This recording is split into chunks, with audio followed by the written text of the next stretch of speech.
Bonjour à tous, nous voici donc avec le numéro 73.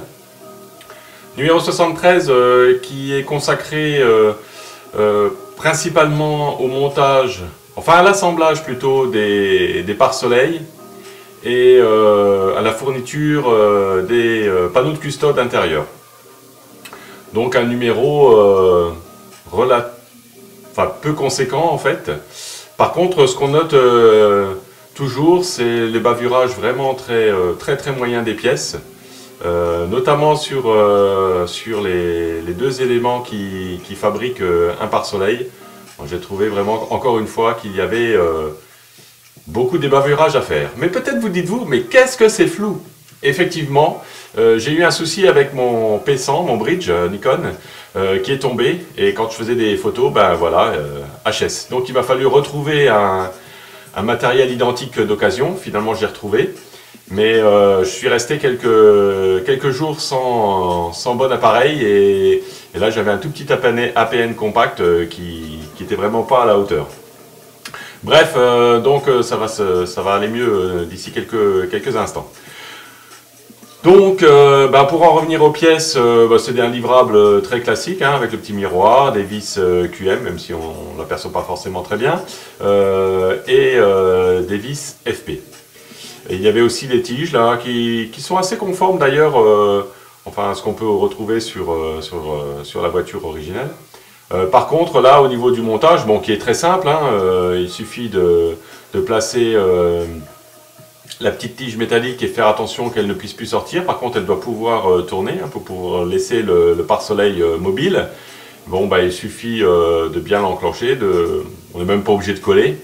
Par contre, on est obligé de débavurer et d'ajuster à la ligne douce, parce que les deux panneaux qui composent ce pare-soleil ont des ajustements vraiment très moyens. Donc, ce qui explique aussi que j'ai été obligé de les repeindre, parce qu'au départ, ils étaient dans une couleur assez conforme à l'origine, mais comme j'étais obligé de beaucoup les poncer, évidemment, la peinture est partie. Et donc, il m'a fallu les repeindre. Et donc, je les ai repeints avec un gris un peu trop foncé, alors qui est excellent, vous le verrez, pour le reste du capitonnage, mais effectivement, normalement, les pare-soleils sont un peu plus clairs. Bon, tant pis, ça sera une petite entorse, mais ça va encore, hein. Donc, c'est toujours de la peinture en aérosol. Donc, pas de précautions spécifiques à prendre. Simplement, il faut bien débavurer et puis poser la peinture avec application, mais ça, vous savez faire. Et donc les pièces à ce moment-là sont prêtes. Alors les panneaux de custode, même chose, et bavurage et mise en peinture. Donc là, ouf, ça y est, j'ai retrouvé un appareil d'occasion identique au mien, exactement le même modèle. Donc bon, je repartis pour un tour.